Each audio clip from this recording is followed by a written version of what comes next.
তাহলে কি বুঝতে পারলেন বলুন তো?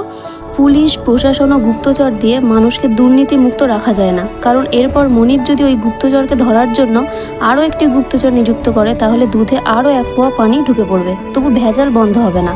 এই ভেজাল বন্ধ করতে পারে একমাত্র আল্লাহর ভয়। ওই চাকরের এবং গুপ্তচরের মনে যদি পরলোকেরও আল্লাহর এই ভয় ঢোকানো যেত যে তোমার সমস্ত অন্যায় কার্যকলাপ আল্লাহ তাআলা দেখছেন এবং পরলোকের কড়াক্রান্তি হিসাব তোমাকে দিতে হবে, তাহলে তারা দুর্নীতিমুক্ত হতে পারত। বস্তুত মানব রচিত প্রশাসন বিভাগ মানুষকে কেবল প্রকাশ্য দুর্নীতি থেকে কিছুটা মুক্ত রাখতে পারে, কিন্তু গোপন দুর্নীতি থেকে মোটেই রুখতে পারে না। একমাত্র পরলোক বিশ্বাসী মানুষকে গোপন দুর্নীতি থেকে নিরস্ত্র রাখতে পারে। তাই পরলোক বিশ্বাস অর্থাৎ ঈমান শুধু একটি ধর্মীয় বিশ্বাসই নয়, বরং ঈমান হচ্ছে একটি বৈপ্লবিক বিশ্বাস, যা সমাজের আমূল পরিবর্তন ঘটাতে পারে।